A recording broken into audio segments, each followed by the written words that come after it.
Hello, good morning, students. Today's transcription number 143 on the speed of 100 words per minute. Start. Sir, I was referring to the clause which relates to the translation of works.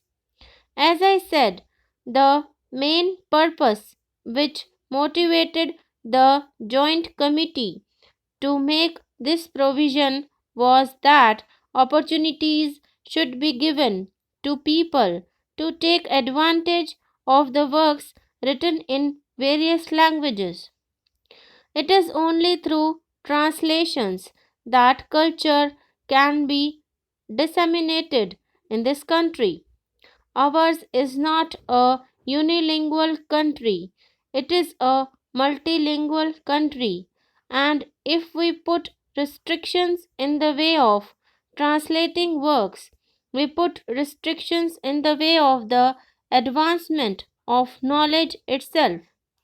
It is therefore necessary to make the process of translating works from one language to another an easy one. It was with that purpose that this provision was made. I must say that I do see the force of the arguments which have been advanced against this provision.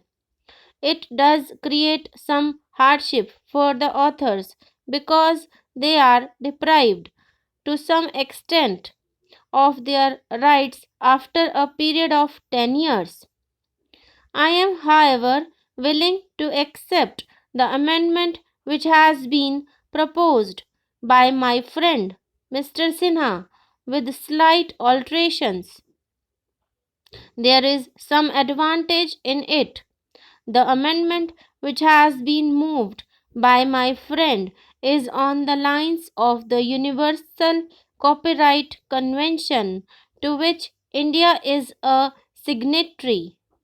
Some members have suggested that the right of translation should be coextensive with the copyright for original work, that is, for a period of 50 years. If we accept that suggestion, it would mean that it would not be possible for us to translate the works of foreign authors for a period of 50 years because they will enjoy the same privileges as our own authors enjoy in this country. Now, we know that Indian languages and Indian literature have to go a long way to enrich themselves. We have to produce not only original works in our own languages, but we have to translate many works from foreign languages.